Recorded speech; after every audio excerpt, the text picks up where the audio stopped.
What's up? Welcome to the first official episode of Glenn Rolfe's Horror Shop. I keep looking over here. There's some magic in this corner. Anyways, yeah. Check the shirt. Oh, voted today. It's voting day up here in Maine. Anyways, this is the Horror Shop. Hopefully you heard the music at the beginning, which, if I get it in there correctly, is one of my old bands. It's an old song I wrote about vampires.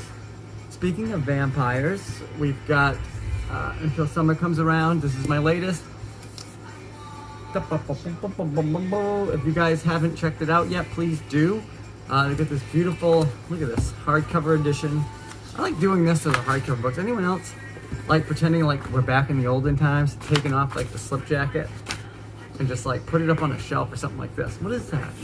This is my book from my library. Pretty cool.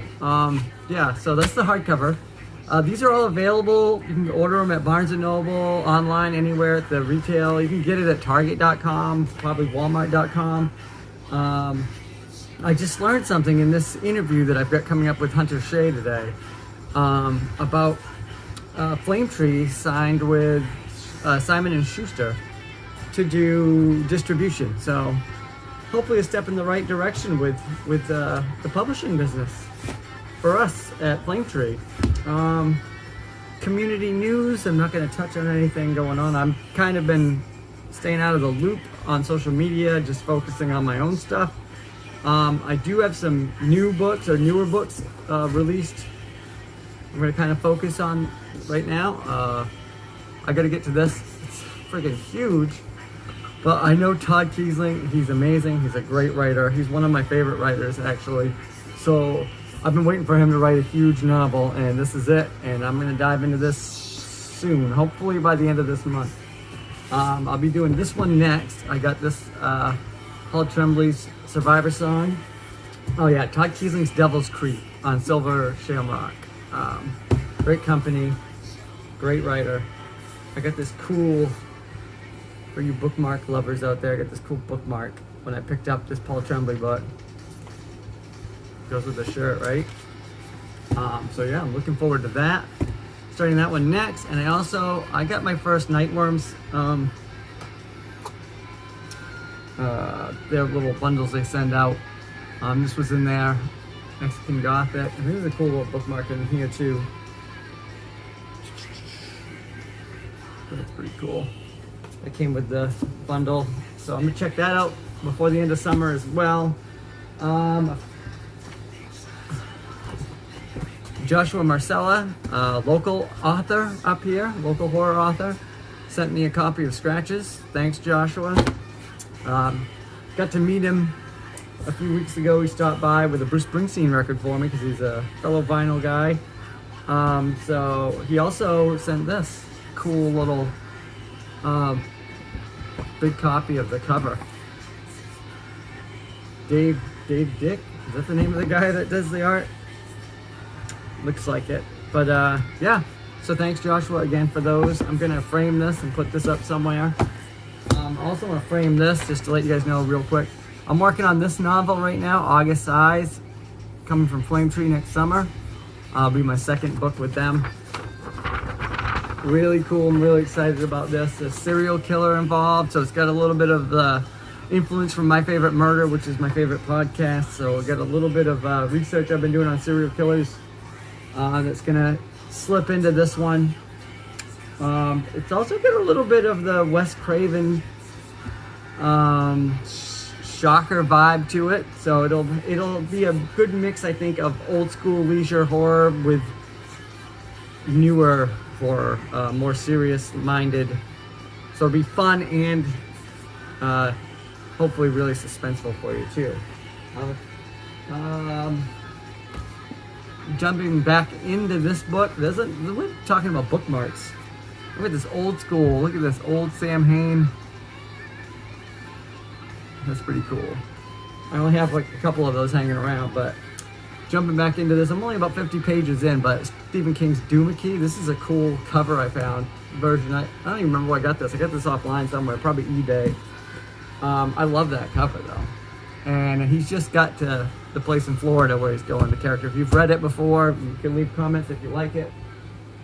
I just finally finished this book, Delia Owens, Where the Crawdads Sing. This book was so awesome. I mean, I loved Kaya, the main character. I miss her already. I posted that in my short review I put up. It's pretty cool, and it's pretty on point with the way people can get looked down upon and looked as lesser than for how they live or anything. Like, she lives in a marsh. She's kind of like the marsh girl, swamp girl, whatever. And the town treats her pretty much like not a person, which is how some white people treat black people and Mexicans. Pretty horrible. It's not quite the same thing, but it's pretty close. It's not on the same lines, but it's a fantastic book. I just thought it was beautiful. Beautiful, non-horror. It was great. There's a murder mystery going on in it, which isn't as good as just living with the character. Again, last week I posted about this. I don't know if you can see it on there. Let's see. Clown in the Cornfield, Adam Caesar. Phenomenal. Comes out next month. Make sure you check that out. This book, I talk a little bit about this book. This is one of the books that when I got into aliens in the late 90s, I mean, I was always interested in aliens from TV shows. We just had UFO Day, was last week, I think.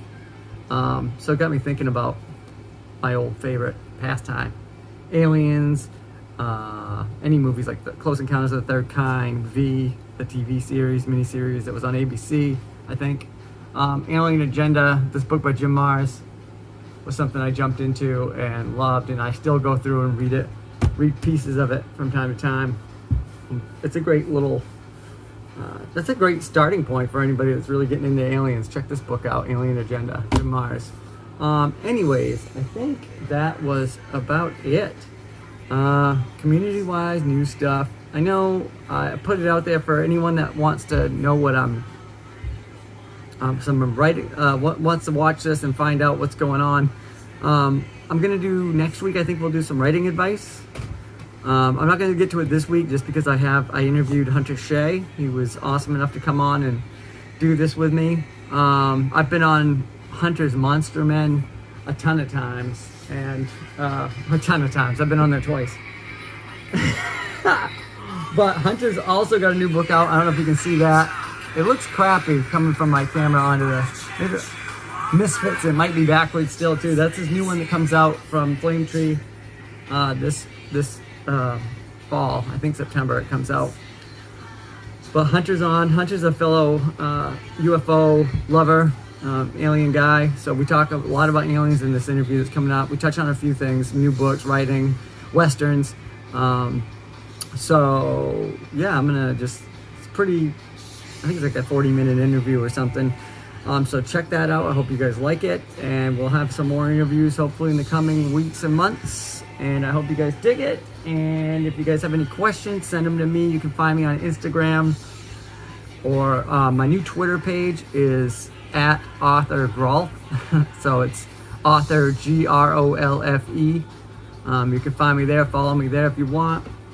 You can't hit me up there, but you can follow me there. Hit me up on Instagram or Facebook, or comment on this thing. We'll talk about it. But next week I'm gonna probably do some songs. I might play a couple of tunes for you because I don't have any guests next week, but we'll have a couple of songs and maybe some writing advice for you guys.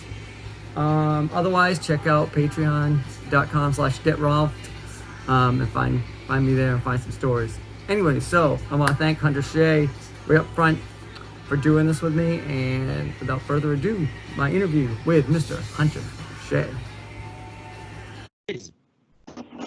Hold on. There we go. Now you're back. There we go. It's recording. Avoid legal snags by telling people you're being recorded. You're being recorded. Awesome. I'm married to a mobster's cousin. I've been recorded for 30 years. Woo. Yeah, dude. So how are you? Getting by. It's been Thirsty? Crazy, man.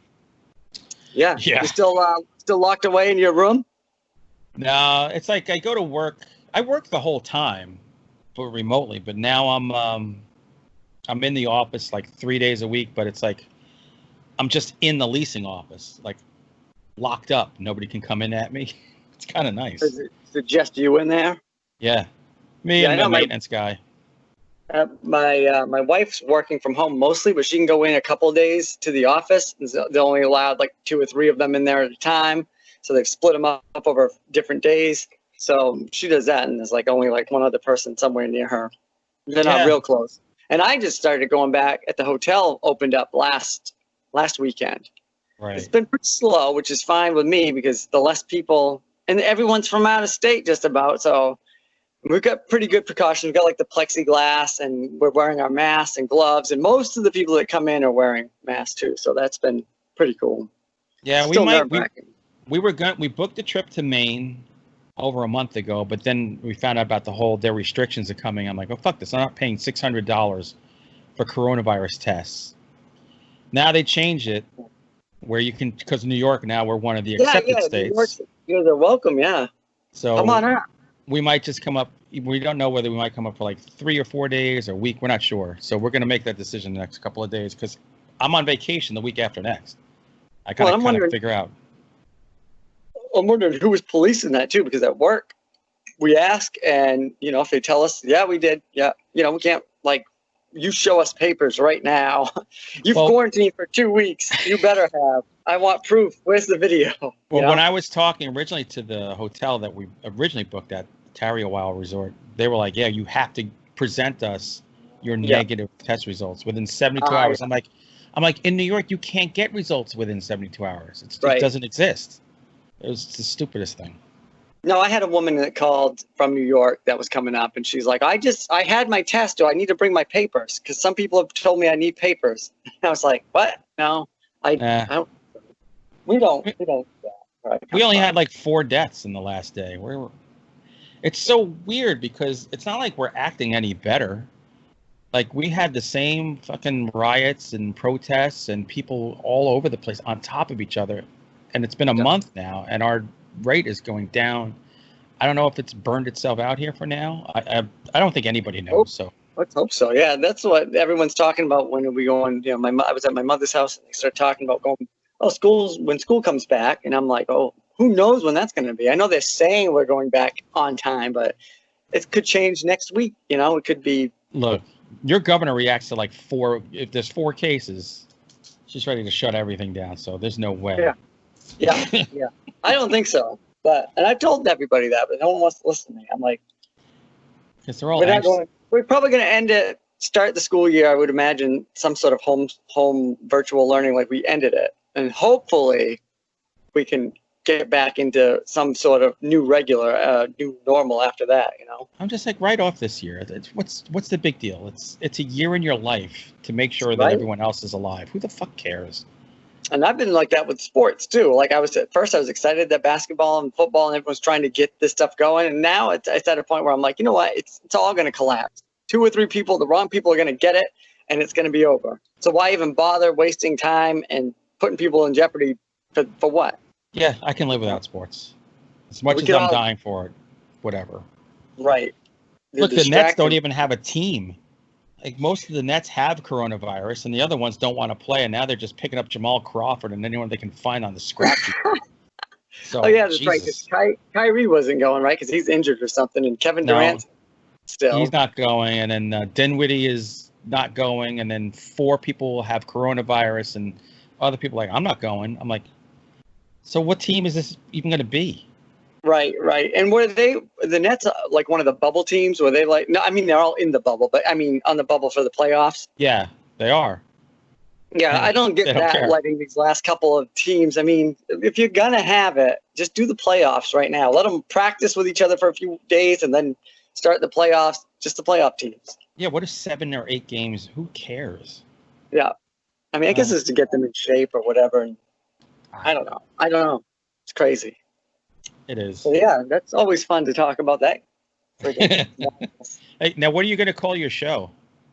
Well, I wanted to call it the Horror Shop, but I know there's like 12,000 horror shops.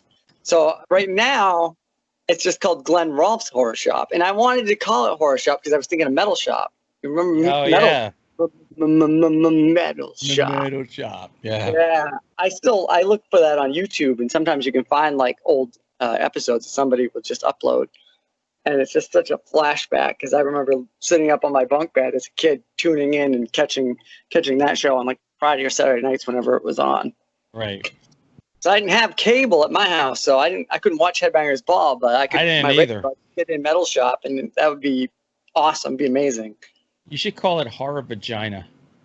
No, I can't Just do to that. stand out from the crowd. I would stand out a little bit, probably. Say, But I just think- like your favorite slasher movie, I'm dripping wet. Ooh, Welcome to Glenn's Horror Vagina. where are your notes? You've got notes over there from me, don't you? You're thinking about it. I appreciate it. That sounded like you had that prepared. Or here's another name for you: Black Yeah. T-shirts matter. Black T-shirts, man. See, but that's too close to Adam's, right? Adam Caesar's got that black T-shirt, something. Whatever. Fuck that guy. Black T-shirts. I can't I wait like to read it. Clown in a Cornfield. Oh, dude, this is the funniest thing. I tried to get an arc from, I don't know if it was on NetGalley, but then there's Edelweiss, or I don't know how you say Edelweiss, whatever. There's Yeah, another yeah. one that's like NetGalley. And they, after like a month and a half or 2 months, I got a rejection from them.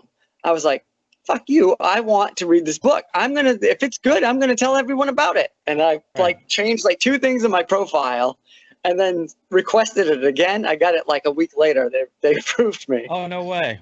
So I got to read it. And it was awesome.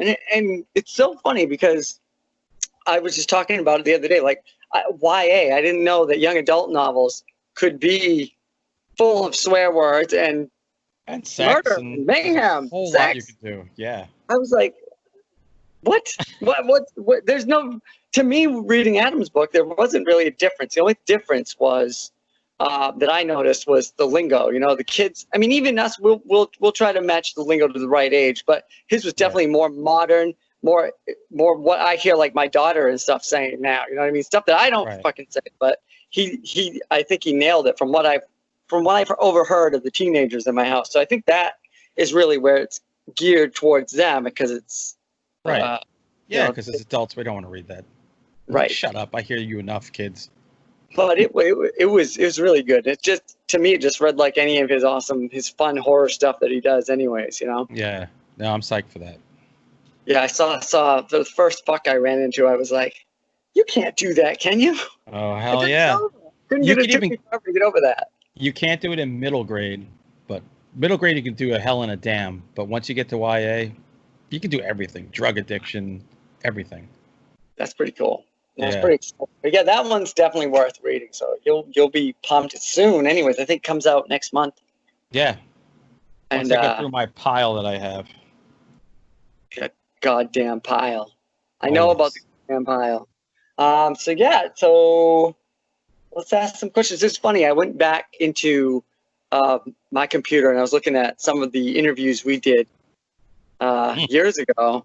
Early on with the Sam Hain stuff for me when I first got there, and I was looking through and I think it was, what the hell had just come out? Dover Demon might have come out or was coming out on the second one we did. Montauk Monster, we did that, covered that. But, you know, it was cool to look back at that stuff and see, because I think you just started working with Pinnacle, right? Because Montauk Monster was Monster. That was the first one, yeah. So what's going on with them right now? Is there anything happening? I haven't kept up with that. If you guys are doing stuff, I did a total of 9 books with them. Because you did that like that set too, the shorter. Yeah, I did 2 trilogy novellas things with them. Mail Order Massacres and One Size Eats All. And the coronavirus hit and my editor fled for your area of the world, by the way. Really? Yeah. I'm actually in the town where I go. And we've just been trying to find the right thing together. And it might not even be horror. So it's like we just keep going back and forth. Hey, what about this? Hey, what about this? What about this? So we're trying to find. That's one of the things I saw in your response was that, because I think one of the questions I asked was, what's the difference? Is there a difference with how you work the Sam Hain books versus the Pinnacle books? And you said with Pinnacle, it's very much you and the editor going back and forth on the story, on what it's going to be, Right. you know, the direction and stuff. I thought that was pretty cool. Yeah, So that's how you guys work. this is a guy who's been doing it forever Yeah. and has made bajillions of dollars. So you're for going to authors. listen. Right. I mean, this is a guy who discovered Dan Brown and gave it to his wife. Said, yeah, I don't know if I want to work with this guy, but you can have him. So it's crazy stuff. Right. So I'm going to listen to him, and it's funny because we're different. We're different in age, but we're both about mature-wise, about 13. Yeah. So we just have a lot of stupid fun. So you guys are working on the next, whatever the next. What was the Jurassic? What was that one? Jurassic Florida. Jurassic Is that what it was? Florida, which he gave me the title for that, and just to go with it. I'm like, all right. The Devil's Fingers and Radis New Yorkis, which he did the title for that too. Yeah, yeah, Those are fun. yeah. That sounds fun. I didn't get to those ones because you've got so many damn books, and there's so many awesome authors that have been popping up over the last 5-6 years. So I slowed down the last 2 years. I've slowed down. I'm like, all right. Like I built this catalog. There's 28 books now. oh Now, my god, maybe I can take my time. So I've been like I did the next book for Flame Tree called Faithless. I said to Don, yeah, I'll have it for you in the fall. But when this coronavirus hit, I'm like, all right, I'm home. So I wrote it in 2 months. So I'm like way ahead of schedule there. But I don't want to just jump into the next. Like before, it was always like I have to have 2 things going. And when one thing's done, I got to jump into the next. right? I'm at this point right now. It's like, I just want to just scale it back a little bit, you know, for the sake of people who read me too, because it's exhausting. Right, and it's a lot to ask of. I've always thought that because I've put out quite a few things in the short period of time that I've been working, and you see, there's people though. I mean, I've run into it this year with the new book, where like they'll grab that and then they feel like they have to go and read all the other ones. You know what I mean? That's cool.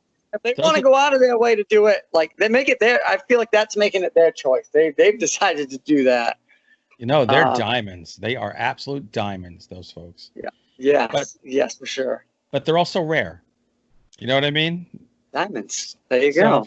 That's why, that's why I gave them everything I had for 9 years. But now it's going into year 10. I'm like, all right, I'm going to pick and choose. You've earned the right to relax a little bit.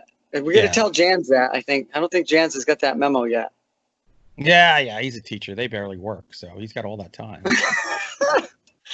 Oh, my God.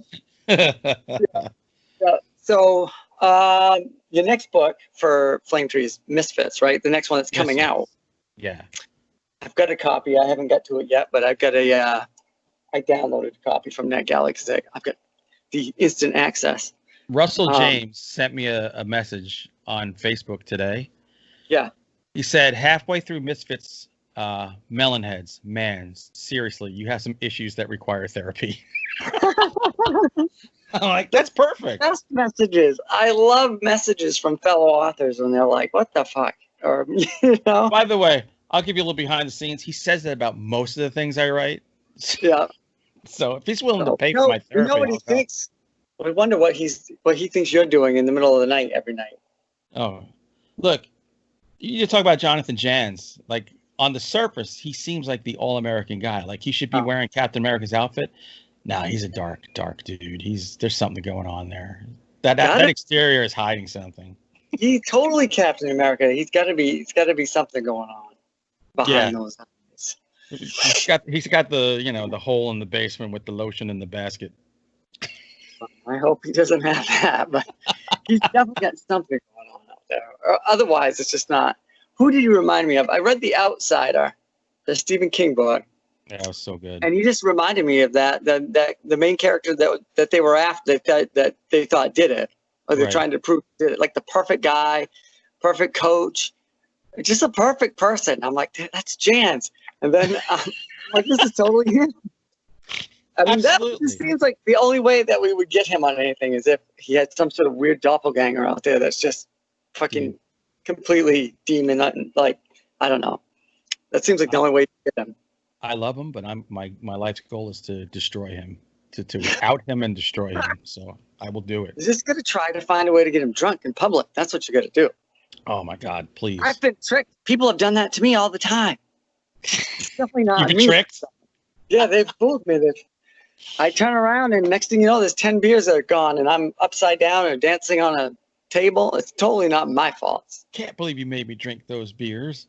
The people you hang out with. Well, I always said that I drank at Scares That Care with, hung out with Patrick Lacey. And the moment I was just drinking my beers, you know, in a glass, and then all of a sudden a straw appeared. A And so straw? yeah. Well, you know how much faster you drink those beers if you've got a straw and you're drunk already? I was No, sucking this is new to down. me. I never thought of it, but then I remember, unless I just hallucinated the straw being there, but I got that straw and it was all downhill from there. I was on a sidewalk. I was being Ric Flair. It was outrageous. Woo! Woo! Yeah. Oh, I brought up my little pile. I went through my little Hunter pile that I've got here. I don't know if you can see Oh, that. that's awesome, man. I've got one on the rest, you know, most of it on my Kindle, but I was going through and I saw, you know, this book. And it's what Ghost Mine, right? Is that what this is? Yeah. Is it the same? I think I don't remember if we talked about this when I was on your show or not, but It's the same. It's just I hated the title Hellhole. Because it's Spinal Tap. So I was like, I don't know. Yeah, I was wondering. I was like, what?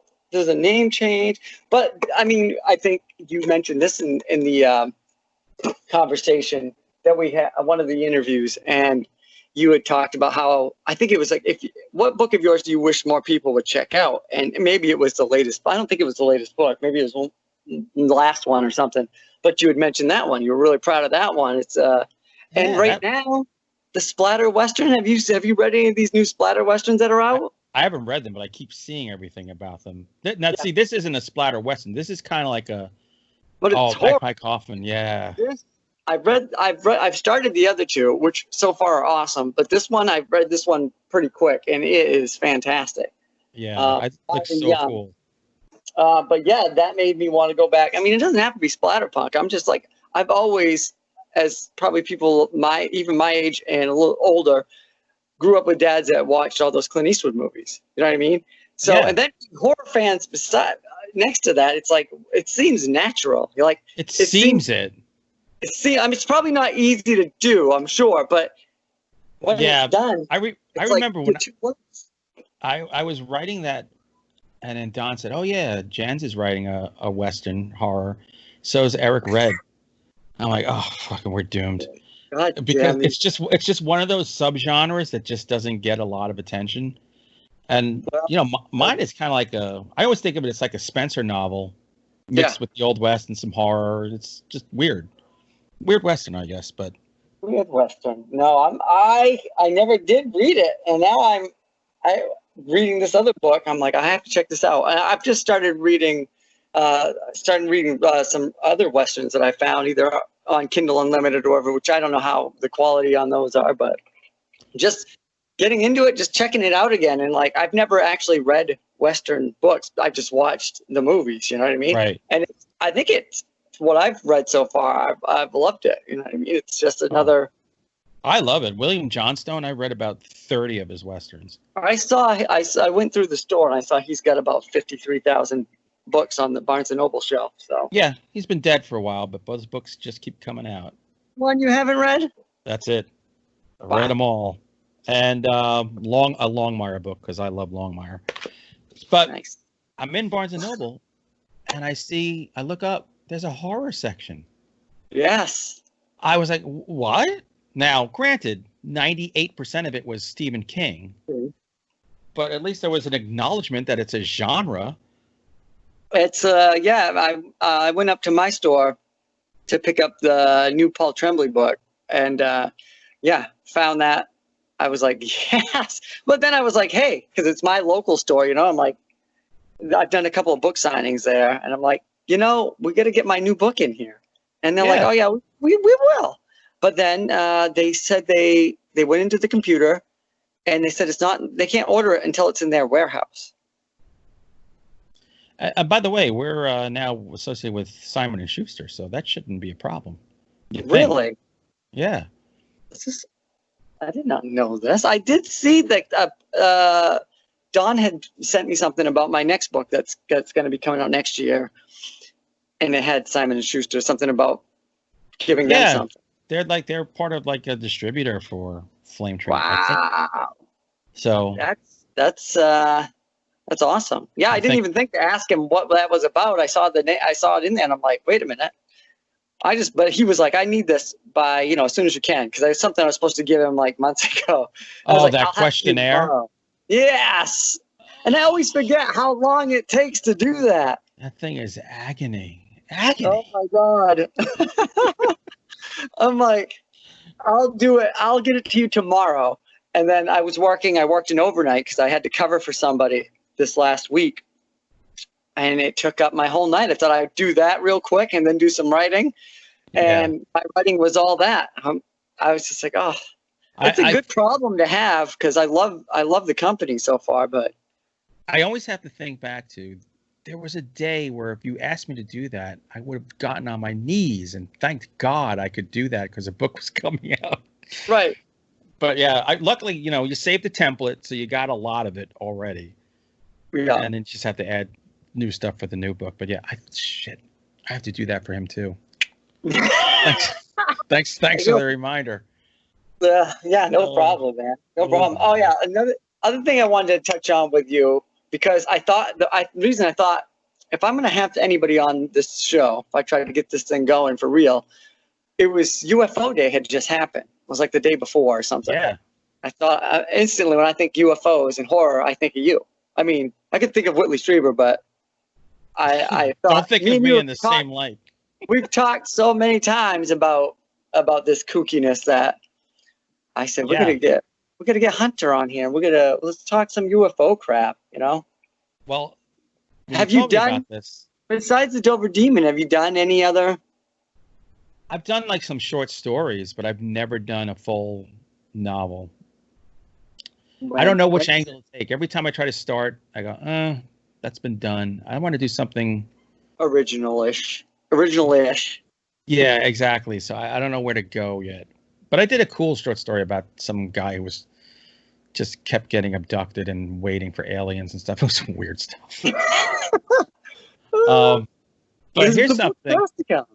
You have to have one in there. I mean, eventually, I think it's going to come out. It's in its own time. That's all. Exactly. When it's ready, I will give birth. It's natural to me, like that. It's brewing in there somewhere, percolating. It's like, trust me, it's always in the back of my head. Yeah. But for you, I don't think I've ever told this outside, like in the internet.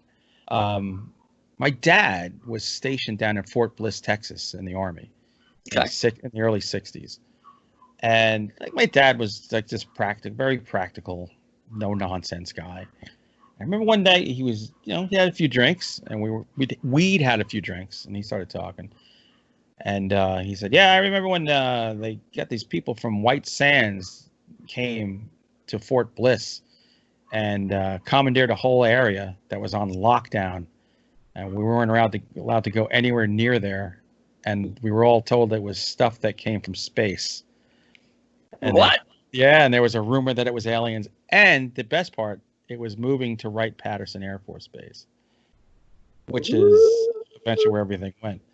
I said, did you get a look? He's like, when they told you don't look in the Army, dummy. Yeah, you got to do exactly what they tell you. Oh my God, that's crazy. I was like, I would have looked. He goes, yeah, and you would have been in the brig. Yep. Yeah, I'm sure. Oh my God, that is awesome. It's so funny because I had a UFO sighting with my mother, my sister, and my wife. This was back in 1988, by the way. I believe it was 1988. It was a long time ago. But yeah, that was a crazy. I still run into people like in this neighborhood. Like if you're casually talking about a UFO on the street and somebody overhears you, they go, oh, that one over by New York State Thruway? Yeah, I saw it. It's like, was that the one that you saw? Yeah. That was we went to my sister was working in a mall, and Hmm. my wife, well, who was my girlfriend then, and my mother, we went to go pick her up. It's like 9 o'clock at night, and we're on the top of this parking garage, which is right next to the New York State Thruway. Yeah. So it's nighttime. We're just sitting, chilling, and then I get out to stretch, and I see the cars are stopping on the New York State Thruway. I go, oh, I wonder if there's an accident. But they're stopping in both directions with no accident, and people are getting out of their cars. And the New York State Thruway is a busy highway. I mean, Yeah. this is a main thoroughfare. So I see people get out of their cars, and they're like looking up, and I'm like, what the hell? So I look up, and it was a clear night, and just you didn't see like a structure. You just saw an absence of stars in an area. I'm not even going to say the size of a football field. It was the size of Giant Stadium twice over. Right. And you saw lights on the ends, but it blocked out the stars. It blocked out the moon. It seemed like it was really low, and it didn't make a sound. So we're all fascinated by this. My sister comes out and immediately starts crying. Like, I guess she's thinking. Actually, she didn't even know about communion at the time, so I don't know what the hell she was thinking of. I was big into it, but they told me, "Well, I'm driving. We're following this thing." So there's crying in the car and fascination, and we followed it for a while, and then we're like, if we go back home, the direction it's going, we'll be able to just kind of track it. So we did. We went home, we went on the porch, and then we watched it just make its way down like the Hudson, and then went to the New York Jersey side, and then lit up and went straight up into the sky. Man. Bananas. And their explanation was later, oh, it was pilots flying in formation. I was like, oh, yeah, I'm sure. I'm sure it was. Of course it was. This was right during the Hudson Valley UFO flap, which lasted for like 2 years. And that was the explanation for everything.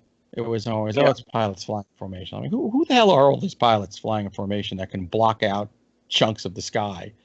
Why are they doing this over New York anyways? It's like, go someplace where out in the fields, Look, you see pilots flying in formation with these little like turboprops. You hear them, and you can tell what they are.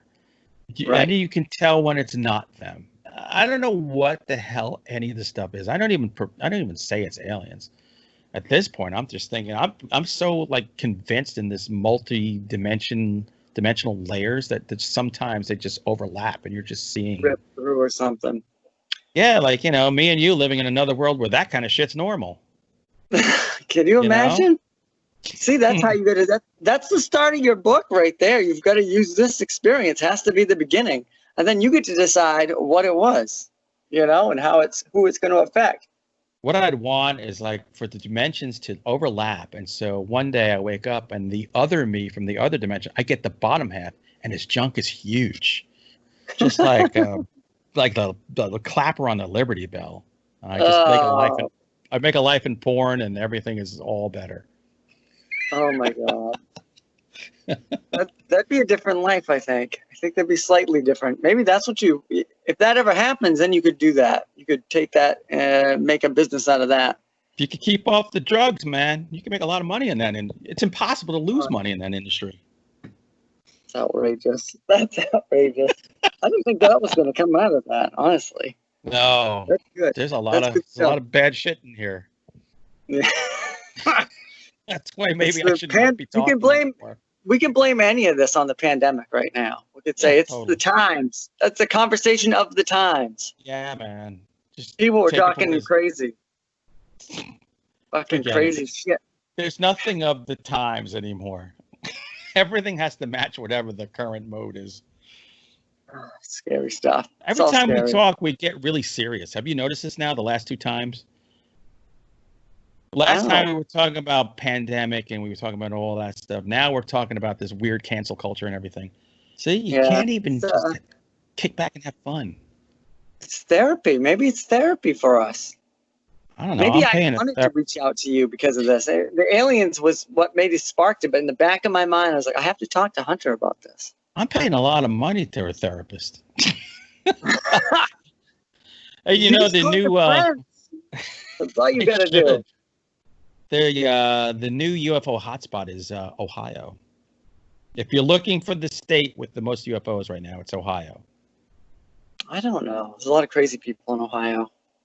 Dude, I've got family Ohio's the in Ohio. horror capital of the world. Really? I If mean, you I drive through, and when I go out, because my father-in-law and my mother-in-law live out there, and it's the only place that I drive through where I see abandoned cars on the side of the road all over the place. I'm like, what the fuck is going on out here? What is going? I don't see it anywhere else around here. I've driven through Mass. I would think Massachusetts, some parts of Massachusetts might have it, but they don't. It's No. Ohio. I drive through Ohio, and it's different little spots where I'm like, there are just burnt out, broken, left for dead cars on the side of the road off the highway. Because there are parts of Ohio where there's not a gas station for 100 miles. So the car breaks down, you go on the cornfield to look for something, and you never And come that's back. what- Malachi has killed you. Or the aliens show up and take you away. Big time. By the That's way, why those cars are there. You go out to the cornfield and the aliens find you. so is Ohio the probing capital of the world? Should we call it that? I don't know if they want us to call it that, but I don't see why we couldn't. Yeah, I always wonder, why would aliens come in here to play proctologist? I'm sure they got better things to do. It's gross. It's gross. Who would want to do that? Unless you're getting Yeah. paid. I mean, maybe it's their job. Space proctologists. Hey, if they can cure cancer, like colon cancer, that'd be great. We should all signal them. Put a little target on your pants. If this is gonna work, or you're doing this for science, right? That's what Yeah, totally. But there Of course, are people. I was gonna say there are people who do like group meditations and use lights and whatever and meditation to signal UFOs. There's a documentary on Amazon Prime kind of about that, but that's like a growing thing of trying to reach out to our space brothers and sisters. We're here. We're not queer, but we want you to come visit us and And maybe we are queer. We just want you here. maybe we want the probes.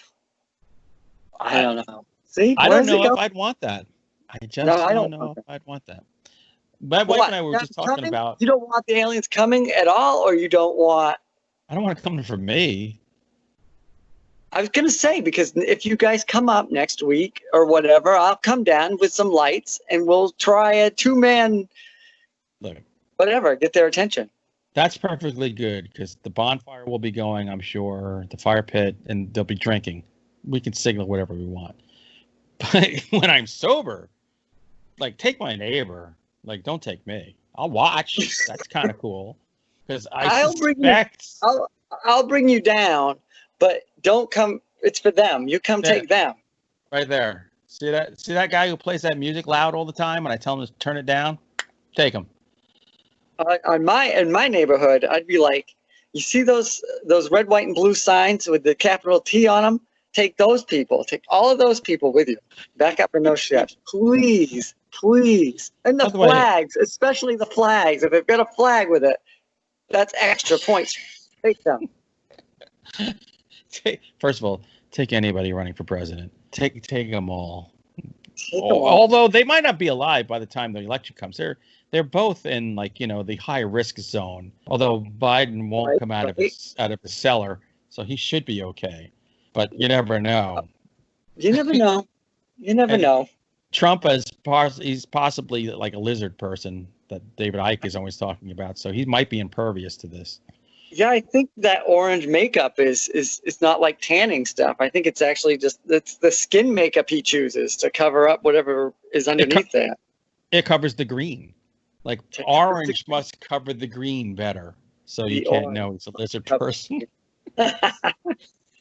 But remember, there used to be videos, doctored videos, naturally, of like Bush. They would show this like slow motion of him like turning and blinking, but then the eyes would blink like a lizard. You know, they do like that side blink.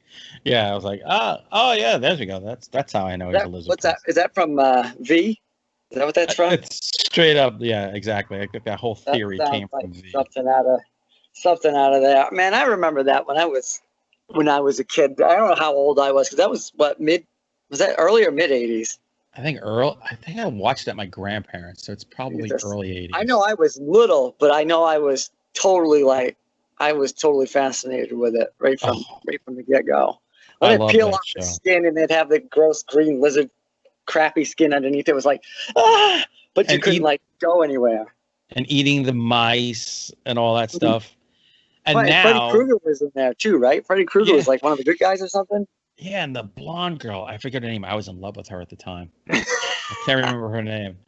But so you go from V to now you hear like Dulce, New Mexico, you know, that underground base, American base that's cohabitated by US soldiers and aliens, and there's reptilians down there and stuff. Oh, you haven't heard about that? No, I heard about J-Rod. J-Rod? Does that make any sense to you? Oh, yes. Jesus Christ. There's so much.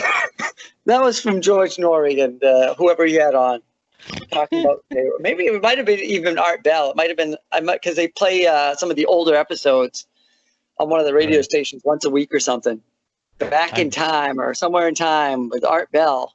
And it's all coast to coast. I do too. I love George too, but Art was the best. I always think like Art. I always thought of Jerry Stiller. Like, you remember Jerry Stiller from Queens? I just pictured like Jerry Stiller just spinning crazy ass legends and yarns and dealing with kooks and stuff. I don't know why. I liked the way that he responded to some of the crazier people, though. He let you know that he didn't. Oh, really? You know, he had a little bit of an edge to his voice where you knew he was. Oh, when he thought someone was fucking full of crap, he would give them little inflections and stuff that would let you know.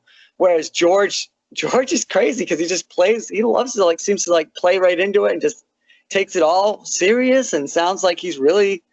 Oh, really? Yeah. He doesn't question a thing. He's just like, you're on the show. You have a point of view.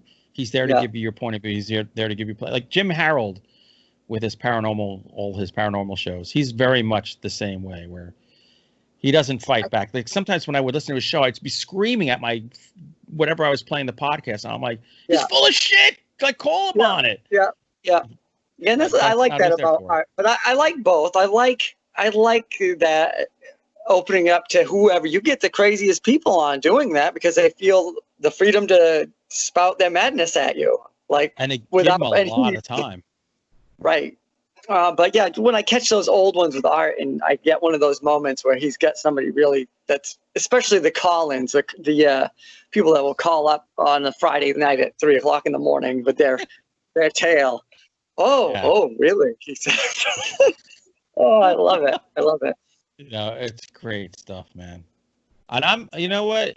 I love, going back to UFOs, like all the stuff since the New York Times article in 17 or is it 18 now? I don't know how long, maybe 18. There's been a lot of, everyone's waiting for a disclosure. I think you've had disclosure. You've had disclosure that there's something out there that they can't identify. It's not like Project Blue Book, where Blue Book just came out and said, this isn't real and move on. This is literally the government saying, we kind of don't know what this is. And we called it a new name, UAPs, unidentified aerial phenomenon, instead of UFOs. So it sounds a little more like they're trying to move away because UFO means crazy. Right. Unfortunately. So now it's UAP to make it sound a little more legitimate, but it's the same damn thing. And, every year they're coming out with a couple of more videos and they're going we don't know what this is. And it's the speeds and the way these things move. It's kind of scary. And, they say any skunk works or any secret op or any device that the government is making, within 20 years, you'll see it. Well, we haven't seen any of this stuff 20, 30 years ago in the skies that was so weird. It's not ubiquitous. So what is this stuff? I honestly don't know. I can't even pretend to know. I wish I knew. I didn't even know about that. I've been so, since I've had kids running around me, my time to dive into my crazy stuff that I love, is less. So I remember those right, days. that's all new. That's all new info to me, even though it's a couple of years old now. Yeah, That's cool. check it. It's all I like it. UAPs. Even Hillary Clinton was talking about the UAPs. I'm gonna have to look into this. You know what? I'm gonna write it down right now because I've got a terrible memory. It's a way to make you sound legitimate. Hey, man, I'm really into UAPs. Oh, all right, that's cool. As long as you're not into UFOs. I mean, they're both things in the sky that we don't know what they are. That's just ridiculous. If I could write just a nonfiction book on a particular subject, like my former boss wrote a book on Norco 80, the Norco bank robbery, which is one of the most amazing true crime books I've ever read. If I could write like a true book, it would be the O'Hare side, the Chicago O'Hare UFO sighting in 2006, I think it was. That was one where right over one of the runways in one of the busiest airports in the United States, there was an object hovering over there for several minutes. There's a pilot who took, at the time, you had flip phones and you barely had, so there's one grainy video out there of the thing.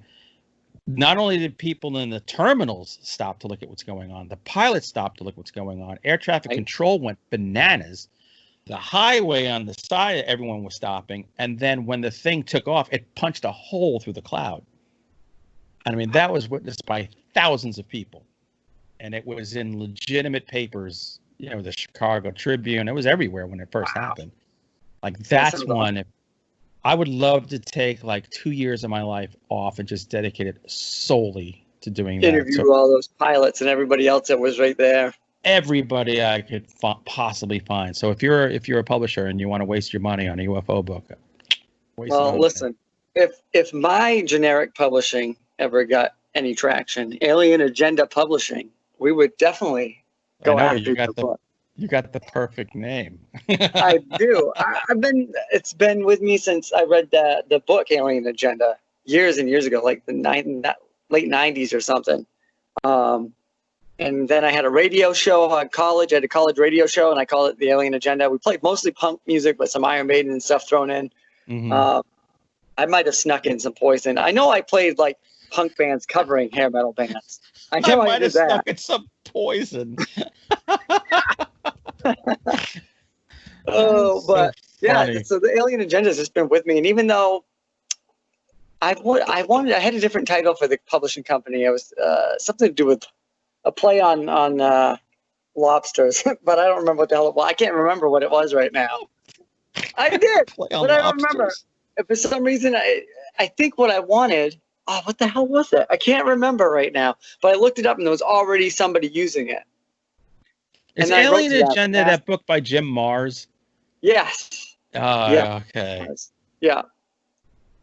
Is he still alive? So I first read about ancient aliens and everything. I think he is. Unless he's doing the V.C. Andrews thing. There was the book not years ago. Not too many years ago, there was a book that he put out, a newer one. So I think he's still alive, unless he's passed in the last couple of years. Ancient Aliens. Now, do you watch that show? No, Ancient Astronauts or whatever, right? The Ancient Astronauts, but Eric Von Däniken and all. Was talking about the Ancient Astronauts, but Ancient Aliens, I get a kick out of it. It's on. My stepfather will watch it, have it on, and I'll sit down, and it's better than watching like some of the old westerns that I get bored with. It's hysterical. So that's usually, it's a comedy. Those might be the two choices, like on his channels, is either Ancient Aliens or some really old western that I've never seen or heard of or want to watch. A Tex Ritter western with me, or do you want to watch George Tsoukalos' crazy hair? That's where George Tsoukalos' crazy hair comes in, and that's the choice. So the aliens came down to Babylonia. I love watching them talk about it too. They're so excited, and I don't know what they actually believe. I wonder if he actually believes all that stuff, or if he's just for show. Because you can't tell with these goddamn TV shows. No, if he actually believes that stuff, he should be fitted for a nice, snug-fitting straitjacket. That's why his hair's like that. He's usually locked up in his straitjacket, and his hair's just on end. And they loosen him up, put him in a jacket and a shirt, and say, "All right, now it's time to tell everyone about your stories." Oh my God. I wish he would come, like in New York, like they have the Pine Bush UFO Fair every year, but that Yeah. got canceled this year. I used to go to Pine Bush to look for UFOs because that was like the hot spot for a long time. And then they have a UFO conference up around Kingston, New York, but that got canceled. I'm like, oh damn it, I'm not getting any UFO fun this year. Yeah. I just love talking to this. I just love talking to the experiencers. You know what I mean? Because Yeah. you get some really irrational tinfoil hat people, and That's they're you just should be. awesome. That should be. You get your gold for the book. This book that has to be written. Oh, that book. Look, those books have been written. They're crazy ass. Like the 50s were full of tinfoil hat people writing their books on their experiences, and these people are just kind of like they're just No, regurgitating old stuff. I mean for the Hunter Shea horror alien story, you gotta have some of these crazy kooks in there wandering around. They've got to get abducted or killed or destroyed or incinerated. Something. I could call it TFH, the tinfoil hats. I like that. It's just something to think about. I mean, I'm expecting this book. I've been waiting since we first talked about aliens for one of these books of yours to be straight up bad news aliens. You know, it's But an I alien think- movie. I love Signs. What's that? Love Signs. Signs. Oh, Yes. Signs. So much signs. Like when he's up on the roof or whatever, with the alien skirts up on the roof and Oh, they're running around chasing him with the bat or whatever, hollering. swing away. Like I Yeah. tear up every single time. It's such a good movie. That is, as much as people want to shit on Shyamalan, and they shit on that movie for some reason. I don't know why. They should not. That's probably that's the movie I've watched of his the most, for Yeah. sure. I mean, Science is great, but it's like it worked that one time for me, anyways. But yeah, Signs is like definitely one of my favorite alien movies. I watch Signs. I've watched Communion way too many times, but it's got Christopher Walken and You music have by to- Eric Clapton. No, you can't lose. There's so many. I was in a band in the '90s, and there's a scene in that movie where Christopher Walken is looking at the aliens and he's like, "I am the dreamer, and you are the dream," and we put that in our lyrics. That's Couldn't awesome. resist. That is awesome.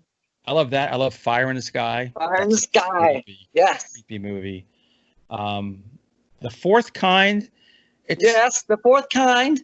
the first time I saw that, I'm like, what the fuck am I watching? Because you see like the real, maybe real Right. with the remade, and then once you find out it's all fake, I'm like, I don't care. I still liked it. It was fun. I don't know if we talked about that the first show I did with you when we did Boomtown, but I watched that movie and I was working the overnight at my old hotel, and I would sneak we had a VCR and a TV on a rolly cart like you'd have in school Yeah. for like, the meeting space. No, it was a DVD player. It wasn't a VCR. I went too far back, but yeah, I rolled that out back. Rolled that out behind the desk. There was like a partition or whatever, and I just put it there, and I would watch movies or something once in a while on my overnight shift. I watched that movie. I brought it to work with me because my wife didn't want to watch it. Right. I put it in, and at the end of the night, I was so creeped out. And for like 2 days, I told my boss. I didn't tell her I watched it at work, but I told Right. my boss. I told a bunch of my coworkers, and I was insisting this was real. This Nome, Alaska is a scary place. These owls are out there, and you can't. I was so unnerved. It really got me. I totally didn't know till like she came. One of my bosses came back in, and she looked it up, and she said that's all fake. I was like, Oh, I know. Killer, No. right? But yes. it is based on actual things that were going on in Nome, Alaska. So there is a kernel of truth to it, but It's all Something you right. need to put that right. Put that based on true events or something. Just a couple of actual things. I will tell you. Let me see if I have it over here. Oh, hold on a second. Yeah.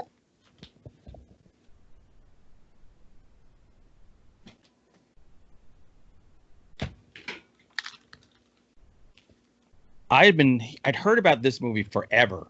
I don't know if you ever heard it, the McPherson tape. No, So I don't know that.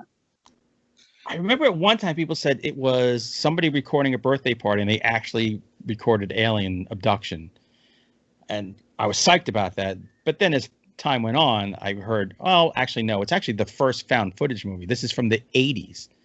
This way predates Blair Witch or The Last Broadcast, whichever one you want to say is first. So this finally came out. I think it was Severin Films, I think, did it. Anyway, I picked this up. It's about 75 minutes. It's all shot on a VCR, like an old VCR tape. Yeah. I loved it. I mean, it's the first attempt. The aliens are hysterical. I mean, they look like they come out of Party City. Yeah. That didn't matter though. It was just, I'm like, wow, this is the legitimate first found footage movie by like 10 years. I'm gonna have to check that out. That reminds me, when you said that with the birthday thing, it reminds me of that scene in Signs where they first see that alien, like whatever, step into that. I don't know if it seemed like it was a birthday It was party. a birthday party in like South America, and then the alien steps between the alley. Yeah. Oh, I love that. I love every one of those scenes in that movie, and he did such an amazing job. The music is great. There's not a misstep in that movie. No, and here's great. Gibson's great in that movie. He's so good when he's the only time Mel Gibson was not the alpha male. Because every time he's the murderer, he's the alpha male. This is the only time he's a broken man, and he did a great job. And he's never not. He even when there's the moment for him to be the hero, he's not the hero. He gives it to his brother-in-law. Yeah. So yeah, that's Perfection. perfection.